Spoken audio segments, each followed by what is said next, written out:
पूर्णांक के बाद बात आती है सम संख्याओं की। तो सम संख्या होती हैं वे प्राकृत संख्याएं जिनमें 2 का भाग पूरा पूरा चला जाए, या जो संख्याएं 2 से विभाजित हों उन्हें कहते हैं सम संख्याएं। ठीक है, या फिर कह सकते हैं जिन संख्याओं के अंत में 0, 2, 4, 6 एवं 8 आए वे संख्याएं कहलाती हैं सम संख्याएं। ठीक है, फॉर एग्जाम्पल 26 लिखा तो देखो इसके लास्ट में कितना है 6, वो 0, 2, 4, 6, 8 आए वो होती हैं सम संख्याएं। कहाँ आए, शुरुआत में जरूरी नहीं है, 26 भी सम संख्या है। अगर 36 लिख दें तो जिन संख्याओं के अंत में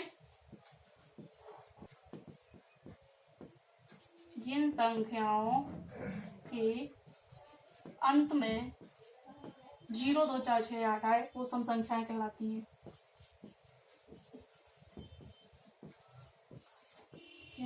तो देखिए इसके अंत में 6 है, ये सम संख्या, इसके में 6 है, सम संख्या हो गई।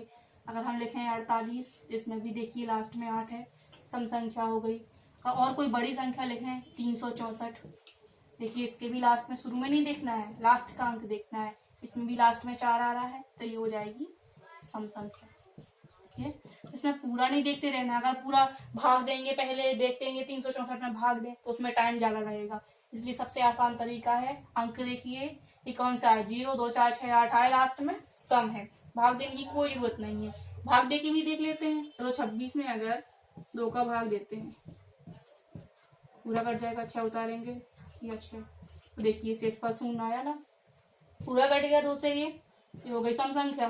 किसी में भी अपन इनमें दें सभी में 2 का भाग पूरा चला जाएगा, लेकिन अगर कोई बड़ी संख्या आती है और वहां पर भाग देने को बैठ जाए तो टाइम ज्यादा लगता है, इसलिए उन संख्याओं के लिए ये सबसे अच्छा है कि 0, 2, 4, 6, 8 देखिए लास्ट में अंक है तो सम संख्या है।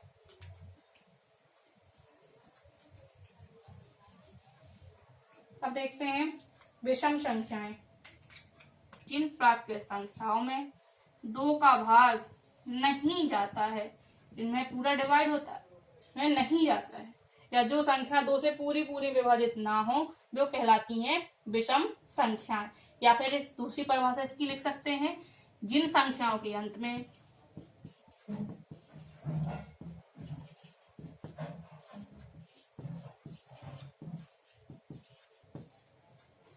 1, 3, 5, 7 एवं 9 आए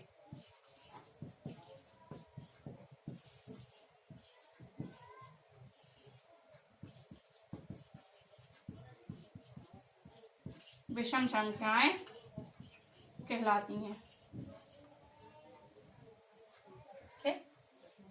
तो सीधी बात है, अपने अंक होते हैं 0 से लेकर 9 तक होते हैं, अपन को 0 से लेकर 9 तक के देखने हैं। अभी ये विषम संख्याओं का मैं एग्जांपल बताऊं, 31 लिखा तो 2 का कितना भी भाग करके देख लो पूरा पूरा नहीं जाएगा, इसमें शेषफल बचेगा। ठीक है, 41 ले लो, 39 ले लो, 49 कर लेते हैं, 763 ले लें, और बड़ी संख्या लेना है 56, 665 ले लें। मतलब सीधा है, कितनी भी बड़ी संख्या हो अगर लास्ट में 1, 3, 5, 7, 9 आता है, ये संख्याएं 1, 3, 5, 7 एवं 9 आए अंत में तो वो होती हैं विषम संख्याएं। और जिन संख्याओं के अंत में 0, 2, 4, 6 एवं 8 आए वो होते हैं सम संख्याएं। इसके लिए देखिए एक और ट्रिक बताती हूँ, अंक अपने 0 से 9 तक होते हैं, 0, 1, 2, 3, 4, 5, 6, 7, 8 एवं 9, तो अल्टरनेट क्रम में एक को छोड़कर एक ले लें। अगर भूल गया तो कभी कभी ऐसा होता है कि अंक एंड टाइम पे भूल जाते हैं कि 2 सम में है कि विषम में है, 4 सम में है या विषम में है, तो उसके लिए ये करके देखते हैं, 0 से लेकर 9 तक के अंक लिखे, बस एक करके एक लेते जाएं, ये ले लिया ये, ठीक है, ये सभी हो गए अपने सम। एक छोड़ते जाएंगे बीच में, लाइन से ऐसे ऐसे नहीं लिया है, देखिए 0 के बाद 1 को छोड़ दिया तो 2 लिया, 2 के बाद 3 छोड़ दिया तो 4 लिया, 4 के बाद 5 छोड़ दिया 6 लिया, 6 के बाद 7 छोड़ा 8। अब ये ऊपर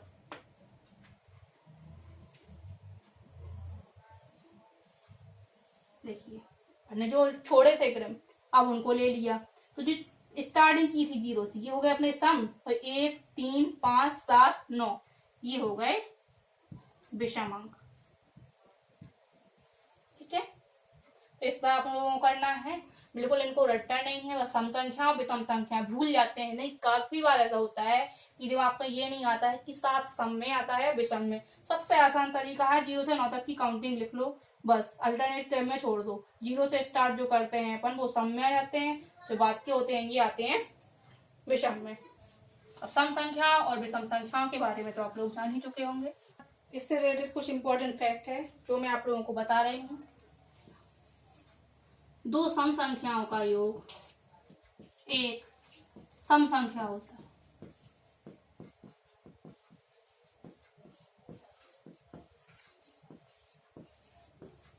फॉर एग्जाम्पल देखिए, अब यही मैंने बताया था सम संख्या होती से अपन 2 ले ले 4 ले लो, दोनों सम संख्या है, इनका योग किया कितना आया 6, ये भी सम हो गई।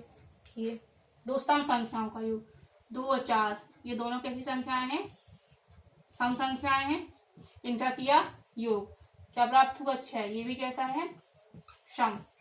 और भी देखते हैं, तो बड़े अंक आते हैं तो ले लें 12 प्लस 14, देखिए लास्ट में 2 है सम हुआ, इसके लास्ट में 4 है तो ये सम अंक हुआ, इनका योग करो 4 आया 26। देखिए इसमें ये दोनों कैसी संख्या है, सम संख्याएं हैं, इनका योग क्या मिला, ये भी मिला सम संख्या। ठीक है, इसी प्रकार से अब आगे दूसरा पॉइंट बताती हूँ।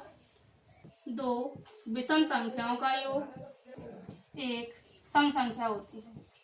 फॉर एग्जाम्पल कोई भी हम विषम संख्याएं ले लें, तो एक विषम संख्या है, 3 ले लें, दोनों ही विषम संख्या है, इनका करो योग, तीनों 1 4, तो देखिए ये कैसा आ गया, एक सम संख्या, 1 और 3 ये हो गई विषम संख्या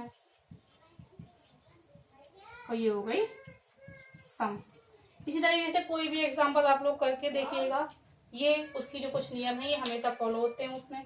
और बड़ी संख्याओं के लिए देख लेते हैं, 31 ले लो, 31 प्लस 63, देखो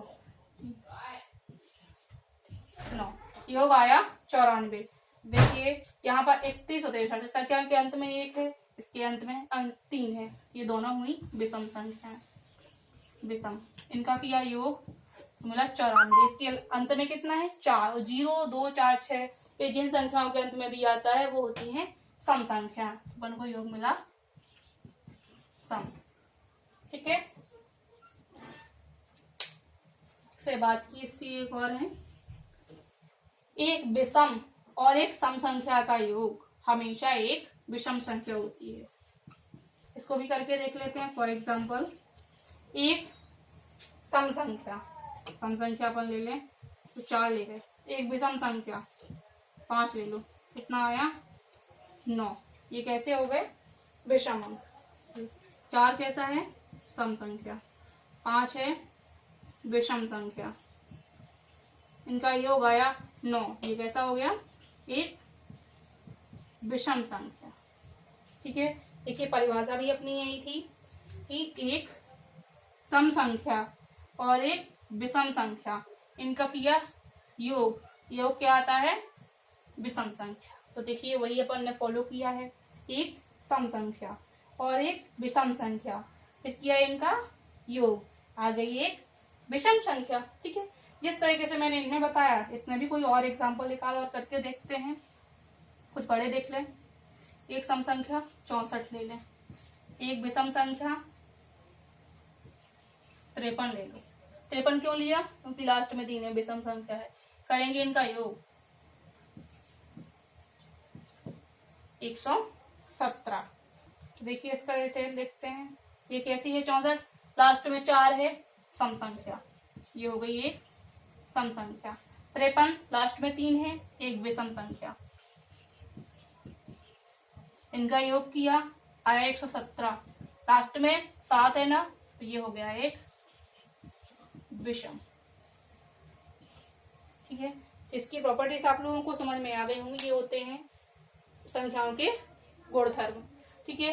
पहला है दो सम संख्याओं का योग एक सम संख्या होती है, दो विषम संख्याओं का योग एक सम संख्या होती है, और एक सम और एक विषम संख्या का योग हमेशा विषम संख्या ही होता है।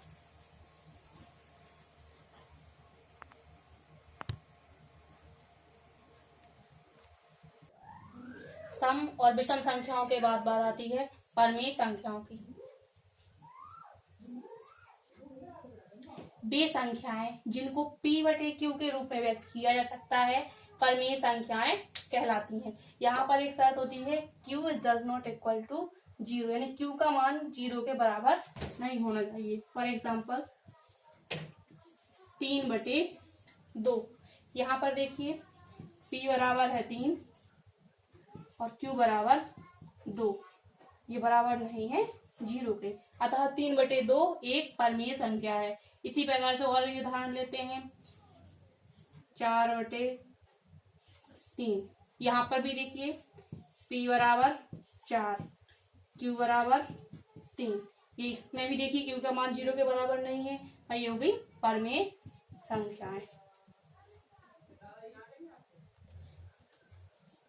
अपरमेय संख्याएं वे संख्याएं जिनको p/q के रूप में व्यक्त नहीं किया जा सकता अपरमेय संख्याएं कहलाती हैं। यहाँ पर भी शर्त वही है q का मान बराबर नहीं होता है 0 के। फॉर एग्जाम्पल यहाँ पर देखिए √2, √3, पाई आदि। यहाँ पर देखिए अपरमेय संख्याएं होती हैं, इनको p/q के रूप में व्यक्त नहीं किया जा सकता, लेकिन सभी रूट वाली संख्याएं अपरमेय संख्याएं नहीं। अपरमेय संख्याएं वे संख्याएं जिनको p/q के रूप में व्यक्त नहीं किया जा सकता अपरमेय संख्याएं कहलाती है, जहां q का मान बराबर नहीं होता है 0 के। देखिए परमेय और अपरमेय दोनों में शर्त एक ही होती है, q का मान 0 के बराबर नहीं होता है। ये एग्जाम्पल √2, √3, पाई एक्स्ट्रा मतलब आदि हो सकते हैं, लेकिन सभी रूट वाली संख्या परमेय नहीं होती हैं। जैसे अपन लोग यहाँ √4 ले लें, अगर इसको रूट से बाहर निकालेंगे तो 4 का वर्ग कितना होता है 2 आ जाता है, तो ये रूट से बाहर आ गया, फिर इसको अपन 2/1 लिख सकते हैं, फिर ये तो p/q के रूप में व्यक्त हो जाएगा। इसलिए सभी रूट की संख्याएं अपरमेय नहीं होती हैं, जो संख्याएं रूट से बाहर ना आए वो अपरमेय कहलाती हैं। इसे और भी लेते हैं √16, तो x का 4 हो जाएगा, ये भी परमेय हो जाएगी। परमेय संख्याओं और अपरमेय संख्याओं से रिलेटेड कुछ इंपॉर्टेंट फैक्ट हैं। पहला, प्राकृत संख्याएं, पूर्ण संख्याएं, पूर्णांक तथा भिन्न सभी परमेय संख्याएं, ये सभी परमेय संख्या होती हैं।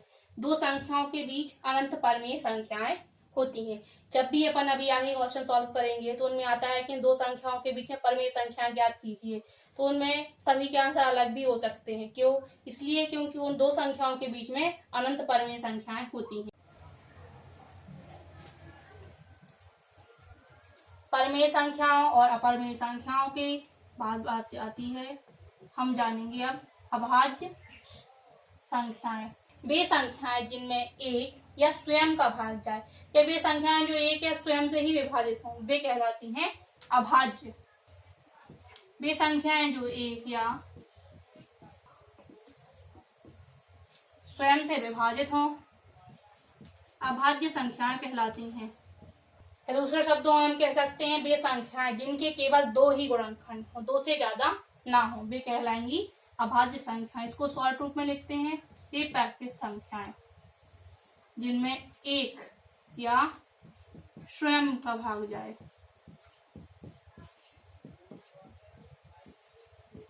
ये हो जाएंगी अभाज्य संख्याएं। फॉर एग्जाम्पल 2, 3, 5, 7, 9, 11, 13 और 16। इन्हें अपन किसी भी संख्या के गुणनखंड करके देख लो, उनमें हमेशा एक या स्वयं का ही, वैसे दो है तो या तो उसमें एक का भाग जाएगा या फिर दो का ही जाएगा। 3 है उसमें एक का जाएगा या फिर 3 का ही जाएगा। 9 नहीं है। 9 क्यों नहीं है? क्योंकि 9 1 से विभाजित हो जाता है, 3 से हो जाता है और 9 से हो जाता है, इसलिए 9 नहीं था। 1 3 5 7 11 13 और इसी तरीके से। ठीक है, अब देखते हैं भाज्य संख्याएं। इसको कह सकते हैं वे संख्याएं जो अभाज्य ना हो तो भाज्य हो जाएंगी, या फिर दूसरे शब्दों में वे संख्याएं जो एक या स्वयं के अलावा किसी अन्य संख्या से विभाजित हो जाएं तो कहलाएंगी भाज्य संख्याएं। एक और परिभाषा बनती है वे संख्याएं जिनके 2 से अधिक गुणनखंड हो। इसमें क्या होता है, केवल 2 गुणनखंड होते हैं। ठीक है, इसमें 2 से अधिक होते हैं।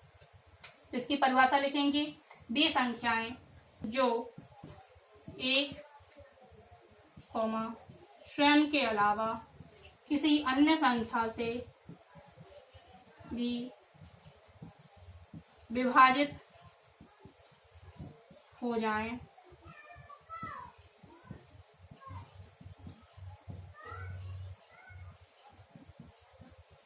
अभाज्य संख्याएं कहलाती हैं। ठीक है, इसको शॉर्ट रूप में इस तरीके से लिखेंगे।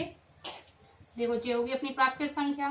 ठीक है, इसमें 1 से विभाजित होगी, स्वयं का भाग जाए और किसी अन्य का भी भाग जाए, किसी अन्य संख्या का भी भाग चला जाए। ठीक है, या फिर जिनके 2 से अधिक गुणनखंड हो। देखो, इसमें 1 2 थे, इसमें 1 2 3 या कोई और भी हो सकते हैं। और एग्जाम्पल देखते हैं, 4 ले लें, 4 है, 6 8 9 10 12 16। देखो, 4 को लेते हैं, सिर्फ 4 लिया। ठीक है, ये ली संख्या 4 में काय के भाग जाते हैं, एक तो पहला गुणनखंड 1 हो जाएगा, 2 दूनी 4, 2 का भी भाग चला जाता है और 4 का भी भाग चला जाता है। तो देखिए 2 से अधिक हो गए ना, 1 2 3, 2 से अधिक गुणनखंड हो गए। अब 6 देखते हैं, 1 का भी भाग चला जाता है, 2 का भी चला जाता है, 3 का और 6 का। देखो, 2 3 6, 3 दूनी 6 और 6 एकम 6।